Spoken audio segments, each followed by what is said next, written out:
Hi friends, welcome to செல்வ Vinayaka channel. இன்றைக்கி நம்ம சேனலில் மாங்காய் துவையல் தாங்க பார்க்க போகிறோம். அதுக்கு முன்னாடி பார்த்திங்கன்னா நம்ம கார்டனில் சூப்பராக ஒரு பட்டர்ஃப்ளை வந்து நல்ல பூக்கள் எல்லாம் வந்து தேன் எடுத்துகிட்டு இருந்தது. அதை தான் கேப்சர் பண்ணி உங்களுக்கு வீடியோவை ஷேர் பண்ணியிருக்கேன். பார்க்குறதுக்கு ரொம்ப அழகாக இருந்தது.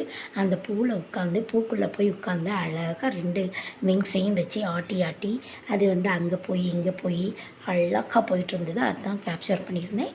பார்த்துக்கோங்க, பார்த்து என்ஜாய் பண்ணுங்கள் ஃப்ரெண்ட்ஸ். மாங்காய் துவையல் அரைக்கிறதுக்கு இது கறிவேப்பிலை, மாங்காய், தேங்காய், அப்புறம் பார்த்திங்கன்னா வத்தல், இது எல்லாமே எடுத்து வச்சுருக்கேன். இந்த துருவன மாங்காய் பார்த்திங்கன்னா எதுக்கெல்லாம் ஊறுகாய்க்கு எடுத்து வச்சுருக்கேன். இங்கே தேங்காய் இப்போ நல்லா வறுக்கிறதுக்காண்டி தேங்காய் எல்லாமே எடுத்து வச்சுருக்கோம். இதில் வந்து நம்ம அடுப்பில் கடாய் வச்சு கடாயில் பார்த்திங்கன்னா கறிவேப்பிலையும் வத்தலையும் மட்டும் நல்லா வறுத்து எடுத்துக்கலாம். நம்ம எடுக்க வேண்டியது கறிவேப்பிலையும் வத்தலையும் மட்டும்தான் அடுப்பில் வச்சு வதக்க வேண்டியது. மீதியெல்லாம் அப்படியே அரைச்சிட வேண்டியதாங்க. கருகாமல் நல்லா வறுத்து எடுத்துக்கோங்க.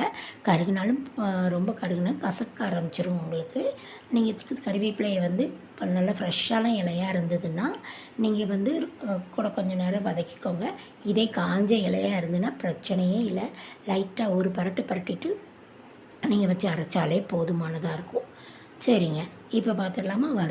வதக்கினதை ஆற வச்சாச்சு. அதுக்கப்புறம் என்ன பண்ணிக்கலாம், அதை வந்து மிக்ஸி ஜாரில் போட்டு முதல்ல கறிவேப்பிலையையும் வத்தலையும் நல்லா தண்ணி விடாமல் திரிச்சிக்கோங்க. இல்லை நீங்கள் எல்லாத்தையும் மொத்தமாக போடும் போது இதில் வந்து பார்த்திங்கன்னா கறிவேப்பிலை அப்படியே இருக்கும்.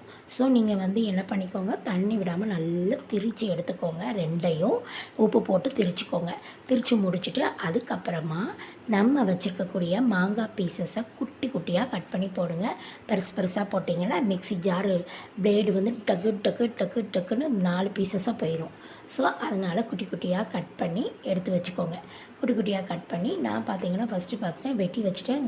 அவ்வளோ பார்த்திங்கன்னா மொங்கா தடிக்கு இருக்குது.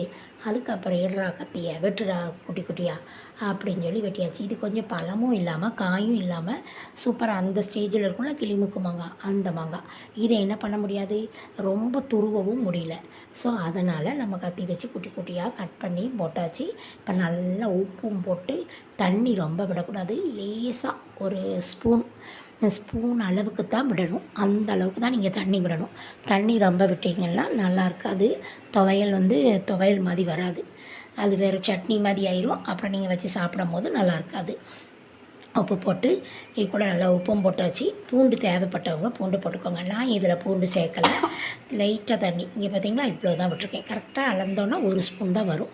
இதை நல்லா ஃபைன் பேஸ்ட்டாக அரைக்கணும். கொரகொரப்பாக இருந்ததுன்னா திரும்பவும் ரொம்ப ஃபைனாக அரைக்க வேண்டாம். ஓரளவு ரொம்ப கொரகொரப்பாக இருந்ததுன்னா அது திரும்ப போட்டு ஊட்டி எடுத்துக்கோங்க. சூப்பரான மாங்காய் துவையல் ரெடிங்க. உங்கள் வீட்டில் செஞ்சு பாருங்கள். சாதம் எல்லாத்துக்கும் செம்ம சூப்பராக இருக்கும். Thank you friends. அப்படி நம்ம சேனலை சப்ஸ்கிரைப் பண்ணிக்கோங்க.